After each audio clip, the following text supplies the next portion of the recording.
santri itu lebih dari sekedar siswa. Kalau mau menjadi pemimpin, menjadi ketua itu harus berani berpayah-payah, ibaratnya harus berani berdarah-darah. Gitu. Hidup ini hanya sementara, maka hidup ini harus bermanfaat untuk orang lain. Kalau kalian tersesat di UAD gitu ya, kalian datang saja di depan Masjid Islamic Center, kemudian kamu teriak, "Oi, saya muridnya Mas Irfan," gitu, maka semua orang akan tahu gitu.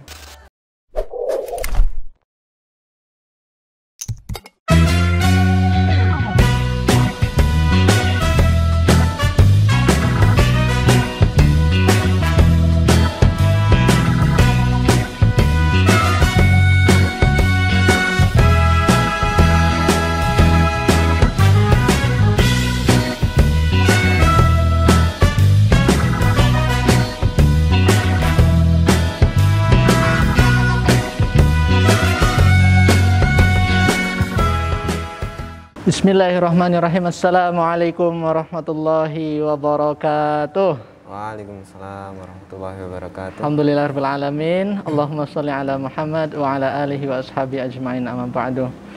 Teman-teman semuanya, sahabat Persada UAD. Kali ini kita berada di program Persada Talk ya. Kalau saya bilang Persada Talk, tahu sendiri ya jargonnya apa? Mencerdaskan umat, membangun peradaban rabani. Kayaknya agak kita coba aja ya. Insya Allah kita sudah social distancing, Mas Irfan. Oke, teman-teman semuanya, hari ini kita kehadiran tamu spesial dan istimewa. Ya, beliau Mas Irfan Zamzani. Perlu saya kenalkan teman-teman semuanya. Mas Irfan ini putra asli Gunung Kidul ya, jadi beliau asli Yogyakarta. Okay. Dari kecil sampai sekarang di Yogyakarta, tapi kayaknya pernah ada sekolah di luar Jogja ya Mas Irfan. Ya, okay, nanti kita cerita insyaallah. Oke, Mas Irfan ini dulu juga santri asrama, santri Persada, okay, dan sempat menjadi pengurus Persada beberapa tahun gitu, dan kita undang hari ini karena beliau merupakan salah satu alumni yang inspiratif yang bisa memotivasi kita untuk kira-kira apa sih yang harus kita lakukan ketika menjadi santri maupun setelahnya gitu. Oke, itu sedikit tentang Mas Irfan Zamzani. Nah, mungkin kita langsung saja mulai mungkin diskusi santai gitu Mas Irfan. Harapannya nanti apa yang Mas Irfan sampaikan itu bisa memotivasi teman-teman alumni, teman-teman santri khususnya, dan seperti yang kita ketahui Mas Irfan ini juga merupakan salah satu founding father daripada pesantren Muhammadiyah Darul Khair di Gunung Kidul, salah satu pesantren yang sedang berkembang ya. Mas Irfan sekarang kesibukannya apa? Alhamdulillah saat ini di pesantren, mengasuh di pondok pesantren Darul Khair Gunung Kidul.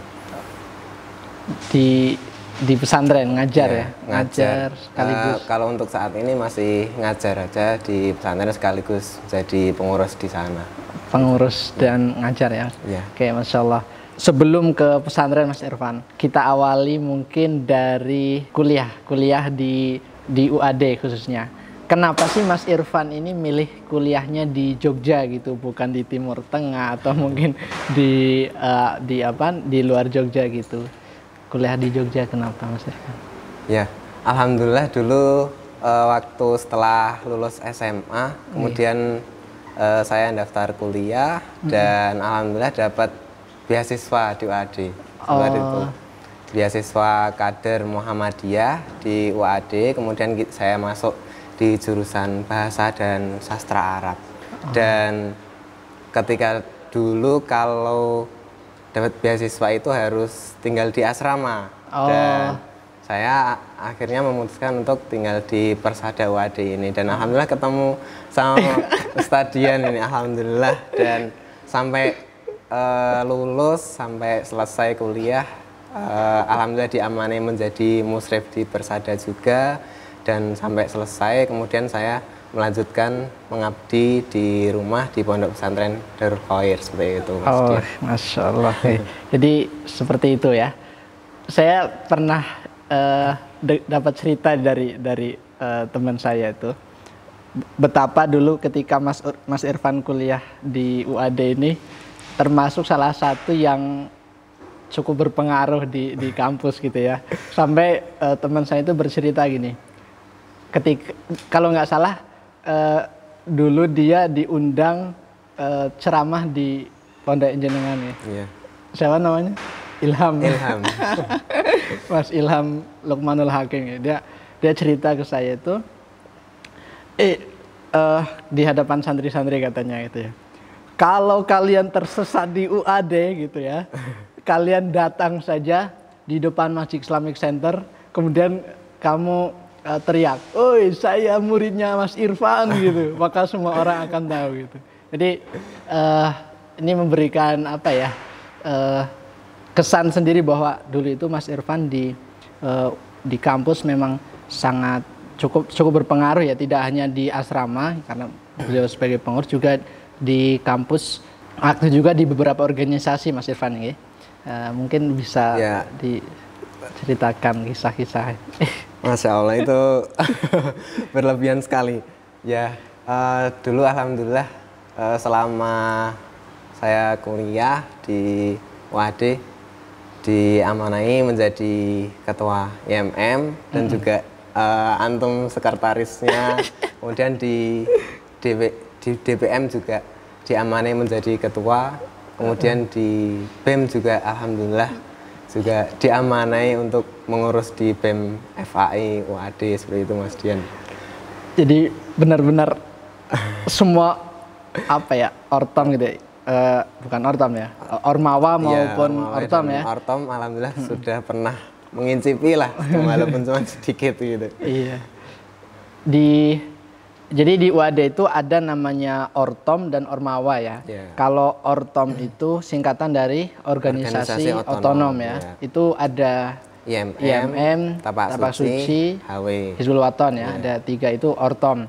Kalau ormawa itu organisasi kemahasiswaan ya. Itu ada BEM, HMPS ya, BEM, HMPS, kemudian DPM ya. Nah, selain itu masuk juga kegiatan mahasiswa, ada namanya UKM ya. Unit kegiatan mahasiswa dan komunitas-komunitas. Dan di sini Mas Irfan ini ya aktif di ortom dan ormawa ya. Ya, alhamdulillah bisa aktif di semuanya itu sehingga bisa ya sedikit memberikan manfaat lah untuk UAD gitu. Masya Allah. Dulu itu ketika Mas Irfan jadi ketua IMM ya, dulu namanya PKIMM TDI ya. TDI ya. Tarbiyah Dirosah Islamiyah. Dan kemudian waktu angkatan saya sudah menjadi FAI ya Mas ya. FAI. Ya. Kalau nggak salah gini Mas Irfan, awalnya itu FAI. Oh iya. Awalnya FAI, kemudian pindah jadi TDI, kemudian FAI lagi. Gitu. Kalau pas IMM-nya Mas Irfan ini TDI ya. TDI ya. TDI itu apa namanya, program kerjanya ada jargon istimewa gitu ya. Semangat gimana ya?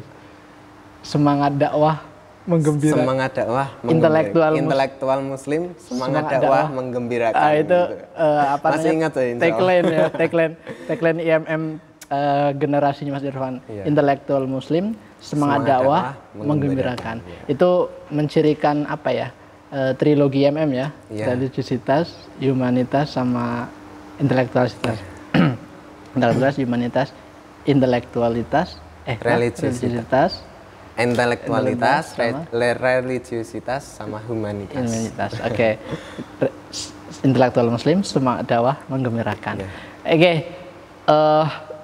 Dan saya juga termasuk saksi hidup dari Mas Irfan ya, ketika dulu kita sama-sama di IMM itu bagaimana melakukan program kerja dan sebagainya, sampai saya apa ya, sempat menulis buku itu dulu namanya ada buku yang pernah saya tulis berani bukan apa namanya, Pak, buku sendiri lupa ya.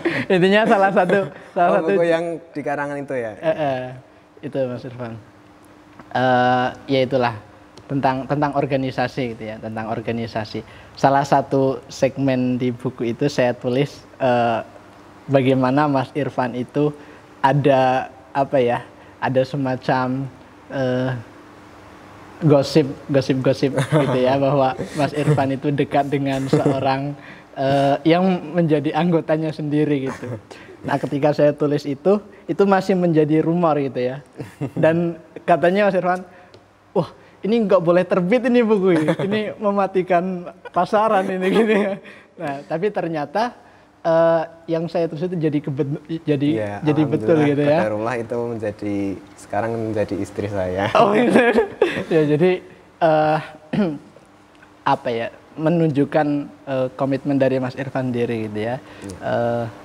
Orang mana Mas Irfan? Orang Cirebon, alhamdulillah. Orang Cirebon. Oke.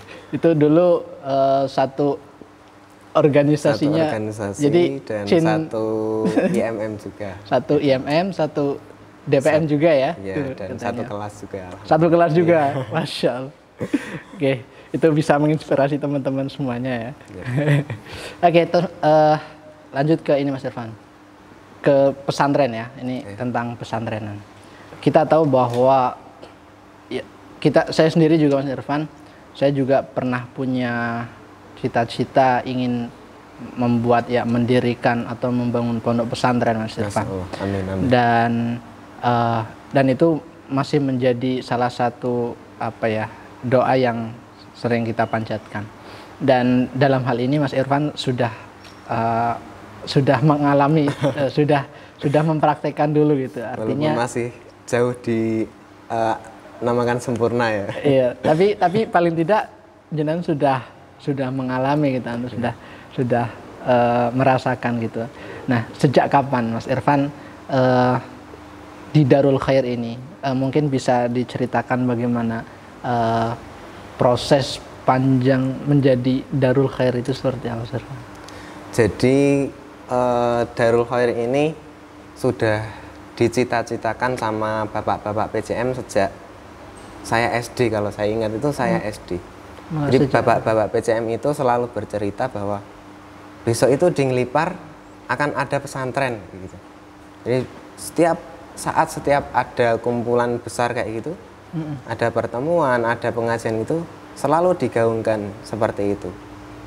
Di Ngelipar besok bakalan ada pondok pesantren seperti itu.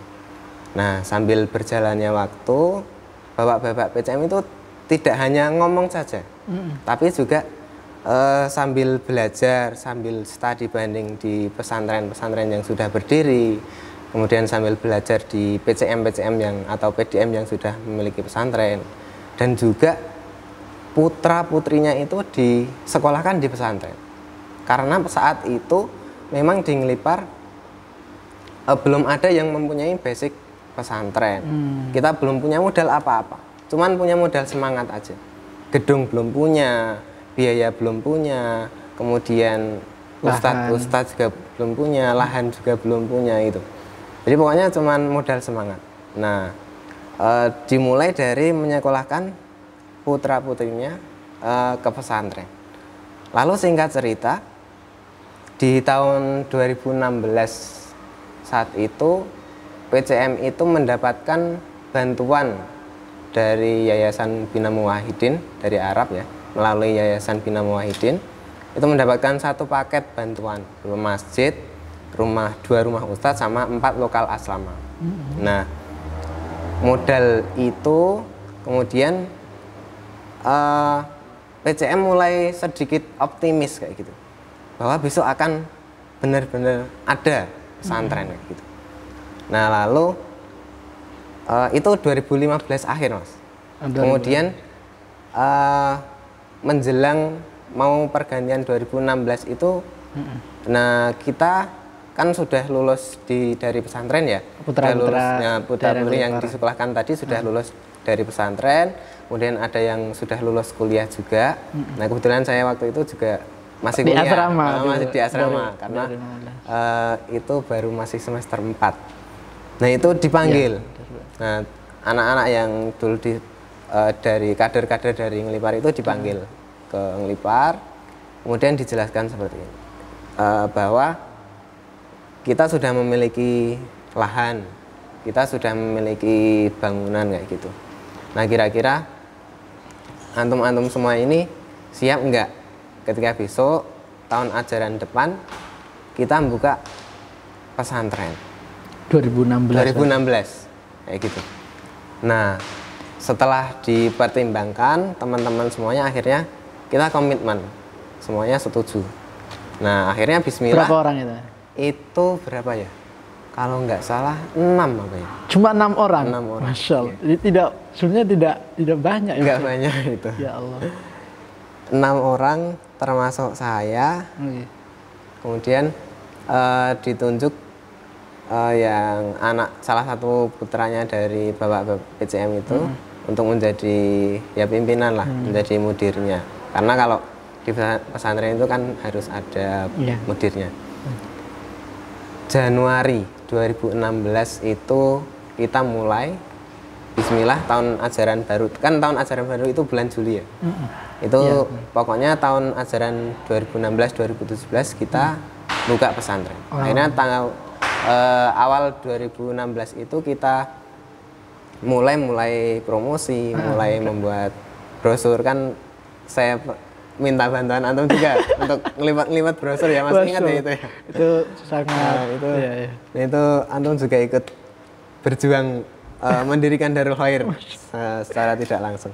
Nah, waktu itu juga tahun 2016 kita memberanikan diri memulai rekrutan santri ya. Nah, mulai rekrutan santri, dan santri kita waktu itu alhamdulillah mendapat santri pertama itu 14 anak. 14 anak. Itu, gitu.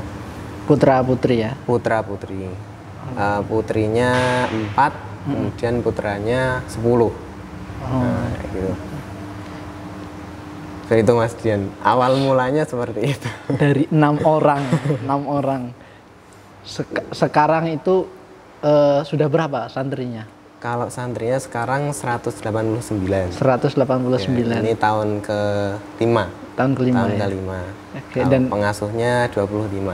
Masya Allah, udah 25 orang saja. Dan kalau boleh tahu dulu bantuan dari Tim Tengah itu mengajukan atau tiba-tiba ada orang bantu gitu atau gimana terus? Awalnya mengajukan. Oh, mengajukan. Awalnya kan biasanya kalau di desa itu ada bantuan masjid seperti itu. Iya. Nah kita itu awalnya mau dapat bantuan masjid saja. Tapi sama PCM melobi lah, melobi gitu. Ngelipar ini pengen bikin pesantren. Kira-kira ada nggak paket asrama sama masjid gitu? Itu Bapak PCM. Iya, Bapak PCM itu mau dikasih masjid tapi minta yang lebih gitu. Akhirnya negosiasi. Iya, negosiasi. Akhirnya setelah dipertimbangkan beberapa hari gitu, dikabari ternyata ada paket, tapi cuman waktu itu dananya cuma 560 juta. Nah, harus jadi 1 masjid, 2 rumah ustadz sama 4 lokal asrama. Nah, seperti itu. Cukup nggak itu? Nah, kalau dihitung itu sebenarnya nggak cukup. Tapi PCM berpikirnya gini, dulu ketika kita belum punya apa-apa, kita berani bermimpi untuk punya pesantren seperti itu. Nah, sekarang di depan kita ada uang 560 juta. Masa kita nggak berani untuk mengambil itu, kayak gitu. Iya. Akhirnya dengan bismillah, dana itu diambil, akhirnya jadilah bangunan yang diinginkan itu. Nah, ya kalau dihitung-hitung ya habisnya lebih dari 1 M lah, kayak gitu.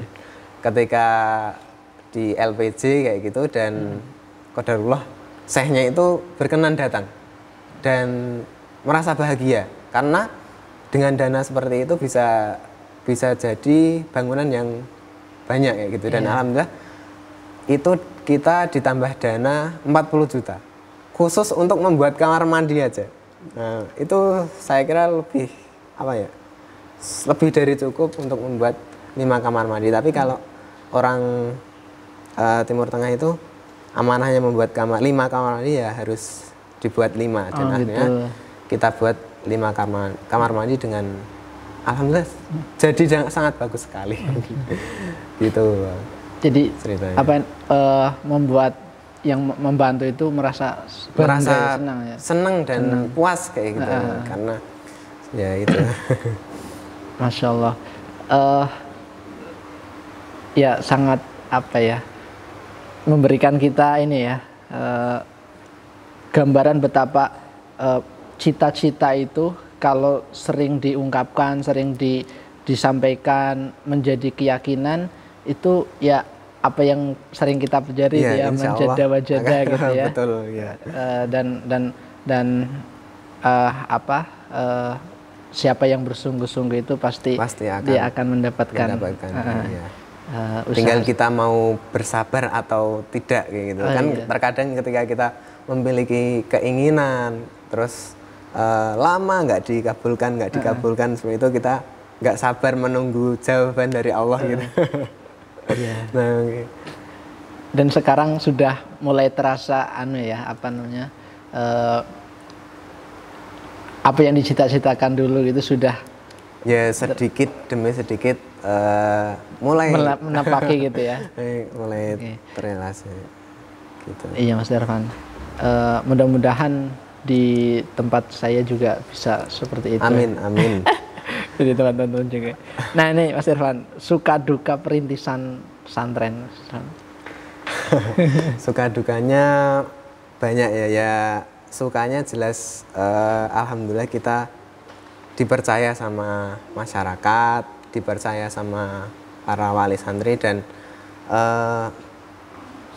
kita bekerja itu sambil kayak beramal gitu, Mas Dian.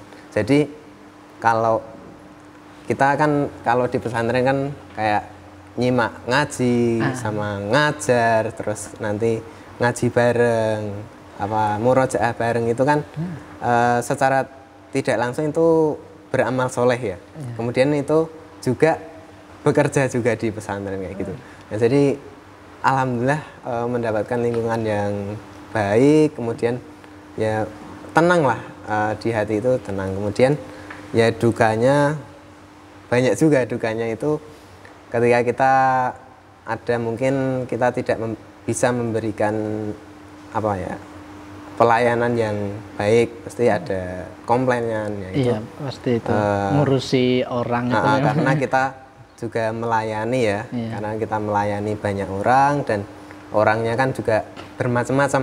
Nah, pasti kita kadang lupa atau kadang lalai gitu. Ya beberapa kali terjadi, tapi terus selalu setiap ada masukan selalu untuk perbaikan kita semuanya. Iya. Kalau itu pasti ya, kayaknya di setiap ya nggak cuma pesantren kali ya. Yeah. Di sekolah-sekolah lembaga pendidikan itu sering ada komplain dari wali, dari orang tua siswa gitu ya. Mungkin ketika selama perjuangan itu Mas Irfan, selama merintis kemudian sekarang sedang menjalani prosesnya seperti itu, ketakutan Mas Irfan, ada nggak ketakutan ketika berjuang itu? Ketakutan yang paling besar kalau di saya itu tadi Mas Dian, ketika tidak bisa melayani dengan baik. Makanya saya sama teman-teman itu selalu mengingatkan, ayo kita layani semua santri itu dengan sebaik-baiknya.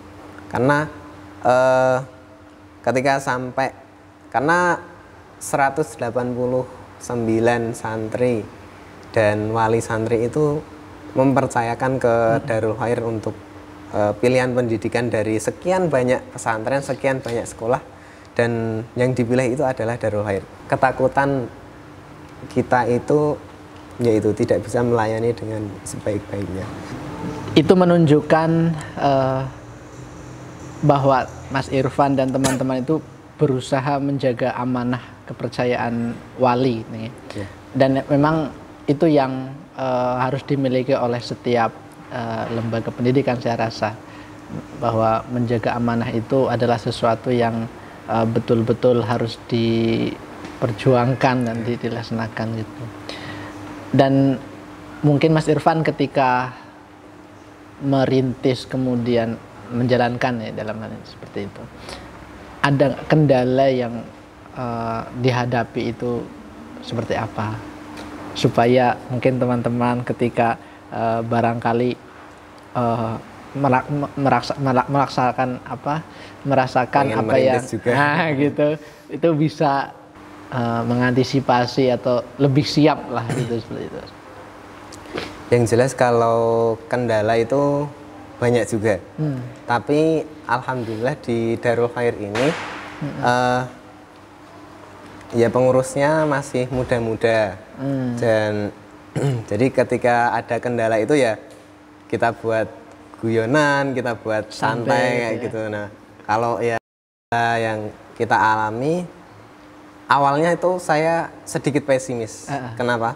Karena di Ngelipar itu jauh dari kota ya, di desa pelosok, desa lah ibaratnya kayak gitu. Nah, kemudian mindset masyarakat itu kalau nggak sekolah di negeri nggak bisa, nggak mau kayak gitu. Apa itu sekolah swasta kayak gitu. Nah, mahal juga katanya. Iya, mahal juga kayak gitu. Padahal ya murah juga kalau dihitung-hitung gitu.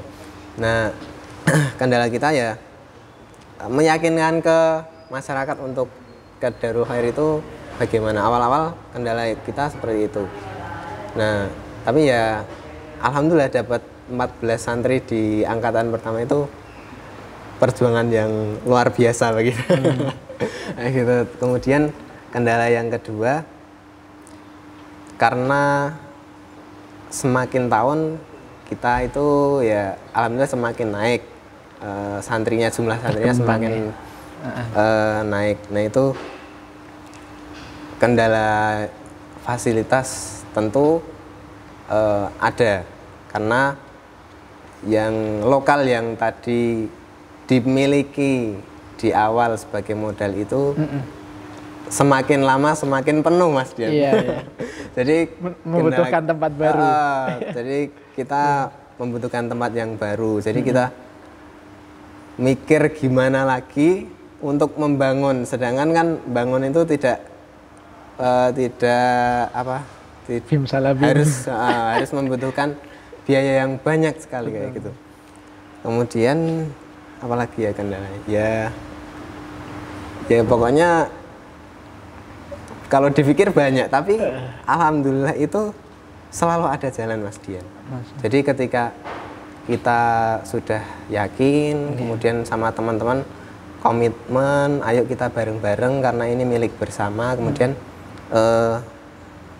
masalah-masalah, kendala-kendala itu sedikit demi sedikit teratasi ya gitu. Sambil kita bertanya-tanya sama teman-teman, kan kalau di Muhammadiyah itu ada Ittihadut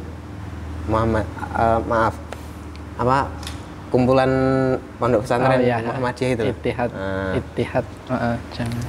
Dan kita juga sharing di pesantren antum kendalanya apa, kemudian kelebihannya apa. Jadi yang baik kita ambil, yang inovasi, tidak baik kita tinggalkan. Dan juga kita punya bapak-bapak di cabang, punya bapak-bapak di PDM, ya kita sharing lah, ada kendala seperti ini, ada kendala seperti ini, kemudian dibantu mencarikan solusinya seperti itu. Memang janji Allah itu intan surullah yang surkum itu benar-benar dipegang ya. Apalagi saya pernah baca itu statusnya di Facebook salah satu pimpinan Darul Khair, Ustadz Arif ya. Yeah. Itu katanya Darul Khair itu pesantrennya pemuda Muhammadiyah. Itu betul Mas Irfan? Ya, karena semuanya masih muda-muda. Jadi paling tua itu Ustadz Arif. Ustadz Arif itu umurnya masih 35 tahun. Insyaallah. Gitu. Ini benar-benar dikelola anak muda ya. Iya, alhamdulillah seperti itu. Dan kita pernah ada rezeki yang tak terduga-duga. Jadi pas siang-siang seperti itu kita masih istirahat.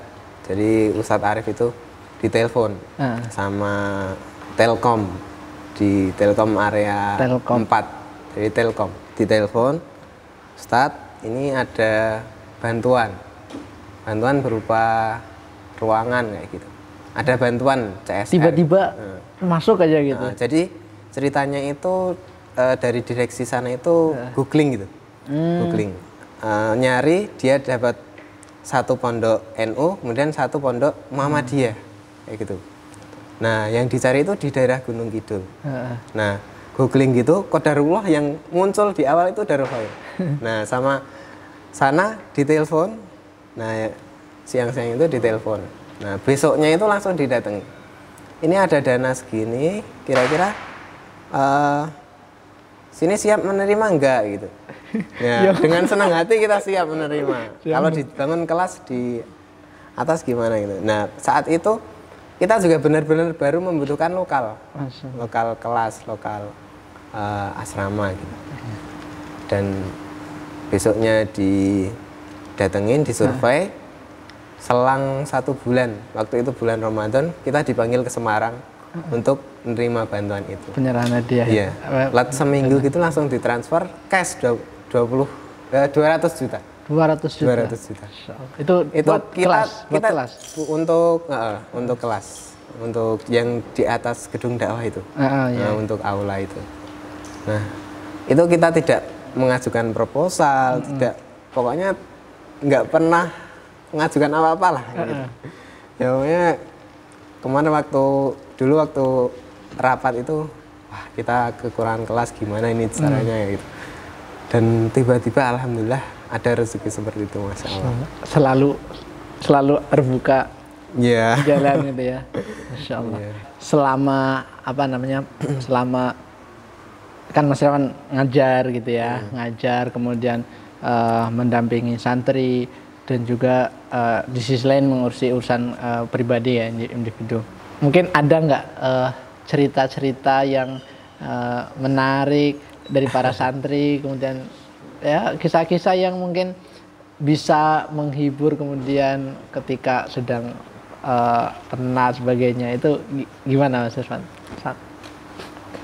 SMP ya kan? SMP ya. Sekarang udah ada SMA-nya. Oh, sudah ada SMA-nya? Sudah Masya ada Allah. SMA. Padahal baru berapa? 2016, 17, 18, 19, 20. 5 tahun ya? 5 tahun sudah bangun SMA. SMA-nya sekarang kelas 2. Jadi kelas 5 gitu.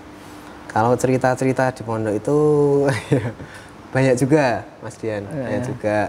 Ya mulai dari, kalau mungkin di Instagram atau di WA biasanya Instagramnya apa, Mas Irfan? Instagram pesantren. Ya, mungkin bisa di-follow. Ponpes Darul Khair. Ponpes Darul Khair. Ponpes Darul Khair. Ya, silakan di-follow ya. Biasanya kalau di WA itu kan ada santri yang ngaji karena kelelahan ngaji sampai ketiduran sambil mangap kayak gitu. Sama teman-temannya pada dikerjain atau sama ustadznya difoto kemudian dijadikan postingan kayak gitu ya. Itu apa ya lucu tapi juga saking lelahnya belajar, saking lelahnya menghafal mungkin sampai ketiduran kayak gitu. Dan alhamdulillah lelah dalam kebaikan. Iya, gitu ya. Lelah dalam kebaikan. Kalau di pesantren juga biasanya itu ada tes mental. Nah, jadi tes mental itu biar santri-santri kan, ya tujuan utama kita biar kan kalau santri itu besok kedepannya itu untuk berdakwahan gitu. Nah biar masa mau berdakwah misalnya mau pergi ke tempat pengajian, mau berjalan dari rumah ke tempat pengajian kok takut. Nah, makanya tujuan kita biar besok ketika itu malam-malam suruh jalan apa gimana? Jalan ke kuburan. Iya, Robi.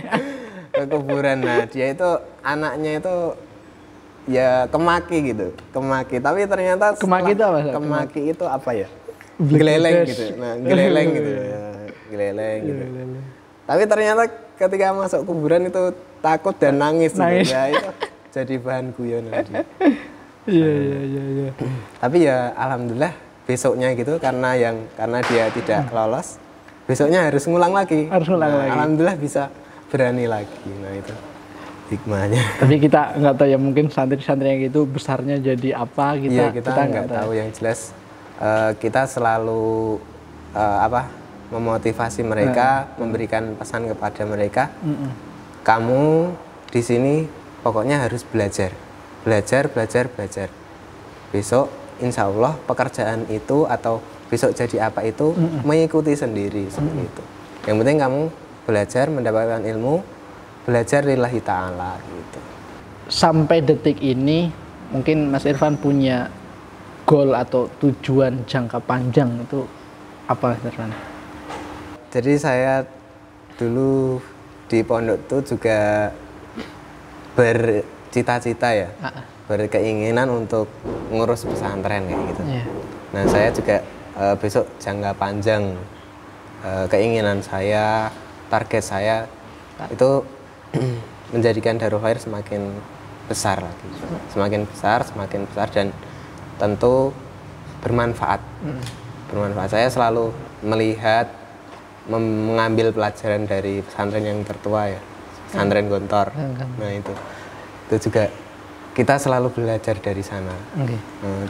Keikhlasannya, perjuangannya, sehingga sampai saat ini besar seperti itu. Nah saya juga berkeinginan Darul Khair juga bisa seperti itu. Itu amin. Cita-cita saya ke depan kayak gitu. Insya Allah jalan semakin terang dan Mas Irfan akan bisa mencapai itu. Kalau ditanya cita-citanya apa, saya ingin bisa memberikan beasiswa kepada 1000 anak bangsa Indonesia. Amin. Insya Allah. Ya. Dan mungkin Mas Irfan, saya mungkin bisa ini ya, teman-teman juga mungkin bisa melakukan hal ini. Kalau kita hanya cita-cita, hanya bermimpi, tapi kemudian hanya menjadi angan-angan semata tanpa kemudian kita upayakan sedikit yang kita mampu gitu, ya maka itu akan menjadi cita-cita menjadi angan belaka ya. Tapi artinya gini, misalnya saya di sini, saya ingin memberikan 1000 atau bahkan mungkin ke depan lebih gitu ya kepada anak bangsa. Dan di sosial media kita sering mendapatkan pesan ada beasiswa santri, ada beasiswa yatim, ini dibutuhkan donasi sekian. Mungkin itu adalah jalan untuk kemudian kita mencapai apa yang kita inginkan gitu ya. Dan saya dengar juga di pesantrennya Mas Irfan ada program seperti itu ya? Ya alhamdulillah ada, karena untuk saat ini, untuk tahun ajaran besok itu kita membutuhkan minimal itu 3 lokal, minimal 3 lokal untuk asrama dan 2 lokal untuk ruang kelas. Nah dan kita sudah mulai membuka donasi untuk wakaf, yang mau berwakaf itu bisa ke pesantren kami, yang mau menitipkan hartanya bisa ke pesantren kami. Karena ya itu tadi sampai hari ini pendaftaran untuk gelombang depan itu sudah 80 santri, sedangkan kita belum punya asrama gitu. Dan dalam jangka waktu 3 bulan ini kita harus menyiapkan minimal 5 lokal untuk Insya Allah asrama bisa, dan pasti bisa. Itu target kita akhir Juli harus selesai kayak gitu. Maka mungkin kaum muslimin dan teman-teman yang ingin menitipkan hartanya di jalan Allah bisa di pesantren kami di Darul Khair seperti itu. Dan insya Allah itu akan sangat bermanfaat ya Mas Irfan ya. Insya Allah bermanfaat. Karena dari benar-benar dari nggak ada gitu ya. Iya. Jadi benar-benar sangat bermanfaat itu ya. Iya. Mungkin teman-teman bisa menyebarluaskan informasi ini, atau mungkin sedikit apapun yang kita mampu gitu ya. Kalau kembali Mas Irfan, hal baru yang mungkin Mas Irfan ingin coba apa Mas Irfan? Sebenarnya karena melihat teman-teman itu pada punya bisnis gitu ya, punya bisnisan gitu. saya juga dulu itu pengen banget punya bisnis gitu, punya bisnis gitu. Tapi karena di pesantren ini masih masih perlu perjuangan yang perlu harus ada fokus gitu ya. Harus fokus gitu.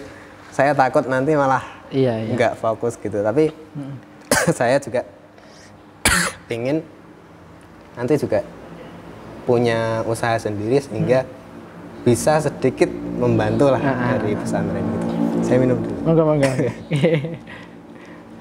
Beberapa hari yang lalu saya dapat info itu Darul Khair membuka ini ya, Lukmart, kerjasama dengan Lukmart, Suara Muhammadiyah ya. Luar biasa itu Mas Irfan. Ya itu upaya kita Kemandirian untuk kemandirian ekonomi, karena ketika kita hanya mengandalkan dari SPP santri itu jelas tidak cukup. Apalagi untuk membangun gedung yang ratusan juta itu tidak cukup. Dan kita kemarin bismillah coba membuka minimarket kerjasama dengan Lukmart Suara Muhammadiyah, dan ini sudah berjalan hampir 1 bulan Mas Dian. Ya alhamdulillah sedikitlah membantu gitu. Omset per hari ya 2 jutaan lah, 1,5 sampai 2 juta gitu. Alhamdulillah. Satu hari itu ya. Iya, alhamdulillah. Dan itu terus berkembang ya insyaallah ya. Ya, harapan kita terus berkembang, terus berkembang kayak gitu. Iya, luar biasa. Memang anak muda itu kreatif dan berani Mas Irfan. sehingga tagline pesantren pemuda Muhammadiyah itu sebenarnya secara langsung membawa pesan bahwa kita itu muda dan berani gitu ya. Berani. Darul Khair itu artinya rumah kebaikan gitu ya. Kita artikan kampung kebaikan. Kampung kebaikan. Karena kita bercita-cita tidak hanya di rumah saja membawa kebaikannya, tapi minimal di sekelilingnya mendapatkan kebaikannya itu. Betul. Dan lebih umumnya sampai kota terdekat, bahkan se-Indonesia, bahkan sampai antar negara gitu. Amin. Ya, gitu. Itu sebagai doa ya. Sebagai doa kita. Jadi, amin. Baik Mas Irfan, ini mungkin ke penghujung ya. Pesan Mas Irfan untuk para santri ataupun alumni Persada sebagai alma mater Mas Irfan dulu, dan juga mungkin sebagai adik-adik Mas Irfan dulu. Ya alhamdulillah saya dulu diberikan kenikmatan oleh Allah untuk belajar di UAD, untuk belajar di Persada, sehingga bertemu dengan asatidzah di Persada yang luar biasa. Dan malam hari ini saya diundang ke sini untuk berbagi pengalaman lah, berbagi cerita. Dan saya berpesan ke teman-teman santri dan teman-teman alumni. Yang pertama, jelas silakan belajar sebaik-baiknya dimanapun kalian berada dan kapanpun waktunya itu. Jadi belajar itu tidak terfokus pada saat kuliah saja, tapi dalam kehidupan bermasyarakat, dalam hal apapun itu, jadikanlah itu pelajaran. Ambillah itu pelajaran. Dan fokuslah dan teruslah untuk menuntut ilmu seperti itu. Kemudian hidup ini hanya sementara. Maka hidup ini harus bermanfaat untuk orang lain. Maka ketika kita hidup di dunia ini, untuk apa kita hidup di dunia ini ketika kita tidak memberikan manfaat kepada orang lain? Ini ke penghujung Mas Irfan. Sesi selanjutnya itu adalah this or that. Nah, this ini artinya ini, that itu ya. Apa? Oh ya, Masya Allah. Terima kasih Mas Izzat. Jadi ini games Mas Irfan, permainan, mungkin teman-teman bisa sudah pernah ikut game ini ya. Jadi sistemnya gini. Misalnya saya sebutkan A atau B gitu ya. Nanti Mas Irfan pilih dengan cepat. Kalau A atau B gitu ya. Misalnya A atau B, A gitu. Pilih dengan cepat ya. Ini bukan apa-apa, ini cuma permainan aja gitu ya. Siap. Oke. Pertama, kuliah organisasi atau kuliah kerja? Kuliah organisasi. Kuliah organisasi. IMM atau BEM? IMM. IMM. Sekalipun BEM pernah ya dulu. Pernah juga. Karena dulu kader dari saya dikirim dari PDM, dikirim dari Muhammadiyah untuk ke sini. Jadi memang berjuang di IMM itu adalah sebuah keniscayaan gitu ya. Oke, Masya Allah. Memimpin atau dipimpin? Memimpin. Saya ada dulu Mas Irfan itu pernah kasih saya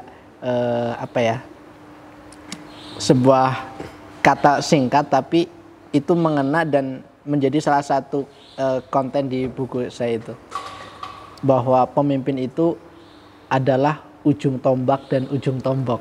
Jadi saya mungkin itu gimana Mas Irfan? Coba singkat itu. Ya, namanya pemimpin itu mesti setiap ada kendala di organisasi itu atau di lembaga itu mesti yang disambati, dikeluhkan,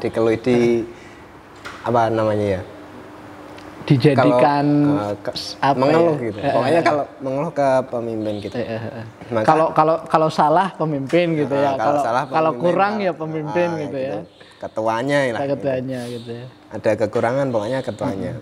Maka kalau mau menjadi pemimpin, menjadi ketua itu harus berani berpayah-payah, ibaratnya harus berani berdarah-darah gitu. Menjadi ujung tombak. Ujung tombak dan ujung tombak. Nah, tombok itu apa? Ujung tombak itu ketika ada kemungkinan kekurangan dana atau kekurangan sesuatu itu ya mau merogoh kantongnya untuk nalangi dari uang pribadinya. Kan dulu juga Ahmad Dahlan ketika Muhammadiyah nggak punya uang, nggak punya dana, menjual hartanya, menggadaikan perkakas rumahnya. Maka pemimpin itu harus berani berkorban, jangan cuma mau dilayani aja.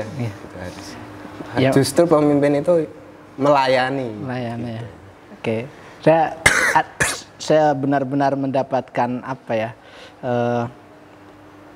ilmu dan kesan ya, bahwa luar biasa bersama Mas itu, kalau dalam hadis itu berteman dengan penjual minyak wangi gitu ya, akan tercium bau wangi atau dikasih minyaknya, atau berteman dengan pandai besi akan terbakar atau bau hangusnya. Itu jadi suka jajannya gitu, traktir gitu ya. Itu sepele tapi luar biasa itu, mengena itu, Masya Allah. Saya pernah masih ingat perjuangan sama Mas Dian dulu ketika di organisasi, dan terus ingat sampai sekarang itu ketika besok ada event, kemudian bannernya belum dicetak, padahal itu malam-malam, hujan, dan percetakan udah pada tutup. Satu-satunya buka itu 1 jam dari sini. Kemudian kita pergi ke sana, padahal itu malam-malam hujan-hujan. Pergi ke sana nunggu sampai banner itu dicetak. Dan pulangnya kita pulang hujan-hujan sambil cerita, ternyata nikmatnya perjuangan itu seperti ini. Sambil saya meneteskan air mata karena perjuangan itu sebenarnya berat sekali tapi nikmat sekali. Masih ingat nggak antum? Jangan-jangan lupa lagi. Lupa bro. Aduh. Jadi dulu pernah karena saya diamani menjadi ketua, kemudian Mas Dian jadi sekretaris, dan waktu itu entah kenapa keadaannya seperti itu, sehingga kita harus terjun sendiri gitu. Masya Allah, luar biasa memang Mas Irfan. Cirebon atau Jogja? Jogja. Jogja. Oke. Ngajar atau bisnis? Ngajar. Ngajar. Teh atau kopi? Teh. Terus nggak suka ngopi? Ya suka kalau perlu aja. Okay. Mie kuah atau mie goreng? Apa ini mie kuah atau mie goreng? Mie kuah. Mie kuah? Karena mie kuah, saya sering dibuatkan istri mie kuah itu nikmat. Beda rasanya. Oh beda? Kalau bikin sendiri? Kalau bikin sendiri beda. Beda juga? Karena ada rasa-rasa cinta gitu. Oh ini? Tapi kacau. Ini nyeri sing jomblo ini. Oke. Goreng Mas Irfan. Oh my god. Bahasa Arab atau bahasa Inggris? Bahasa Arab. Iyalah jurusannya bahasa Arab ya. Weekend di rumah atau jalan-jalan? Di rumah. Emang di pondok ada weekend loh. Setiap hari ada kegiatan. Tapi ya karena sudah berumah tangga perlulah jalan-jalan. Oh iya. Udah punya putra ya? Alhamdulillah. Udah punya putra. Berapa? 2? 1. Oh 1. Okay. Masih satu. Selanjutnya, kerja sendiri atau kerja tim? Kerja tim. Kerja tim ya. Kota atau desa? Desa. Kenapa Mas Irfan? Karena ya masih tenang, tidak bising lah. Tidak bising. Ya? Walaupun ke kota membutuhkan waktu ya. Tapi gimana ya? Di desa itu lebih nyaman lah. Lebih nyaman ya. Lebih nyaman. Oke. Insyaallah. Selanjutnya, terakhir nih, mudik apa enggak? Pengennya mudik Mas Dian, tapi ternyata besok itu enggak boleh mudik. Jadi kita patuh ya? Tunda dulu lah. Tunda. Ini enggak mudik lah. Atau mungkin lewat jalan tikus. Mudiknya ditunda. Ditunda, oke. Insyaallah ya. Oke, kita juga akan mudik enggak ini teman-teman? Oke. Pulang kampung ya, atau wisata ya. Wisata boleh.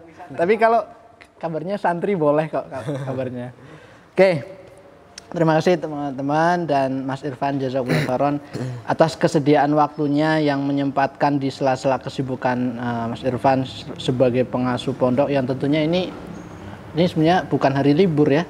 Ini hari aktif, ini benar-benar menyempatkan waktu ke asrama, ke persada, dan ini malam-malam teman-teman. Semoga apa yang disampaikan Sir ini benar-benar memberikan kita semuanya motivasi, hikmah, dan juga inspirasi. Tapi tidak hanya menjadi inspirasi, tapi bisa menjadi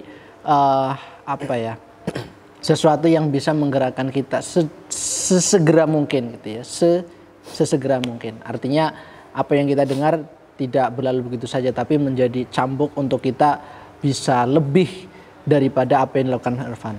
Atau kemudian kita juga bisa menjadi cambuk untuk kita itu sama gitu ya. Mas Irfan makan nasi, kita juga makan nasi. Kenapa beliau bisa lebih, kita dikasih tidak? Waktu sama Allah 24 kita jam. Juga dikasih waktu sama Allah sama-sama 24 jam. Tapi kenapa Mas Irfan bisa terbang tinggi, kita tidak gitu. Itu kan artinya pilihan hidup kita. Dan mudah-mudahan saya juga mohon doa Mas Irfan, kita di sini di asrama, santri dan sebagainya, mohon doanya agar senantiasa diberikan. Pokoknya saling mendoakan lah. Insyaallah.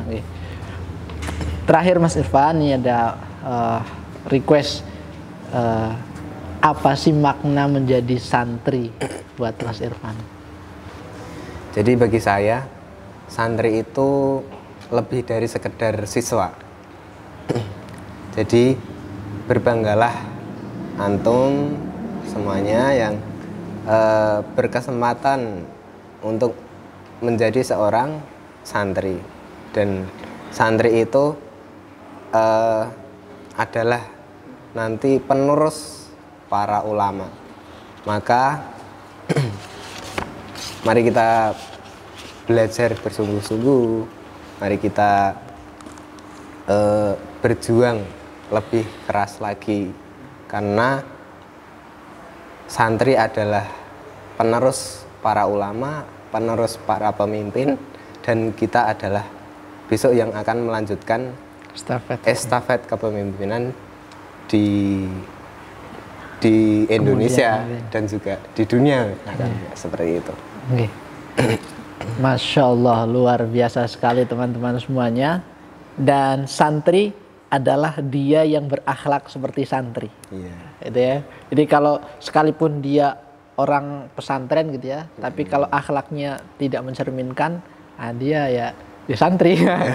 di luar pesantren, kalau dia akhlaknya santri, dia santri. Maka sering ada orang, kamu lulusan pondok mana? Padahal alumni SMK itu. Oke, teman-teman semuanya rahimakumullah, terima kasih semuanya atas kerjasama tim juga, Mas Irfan sekali lagi.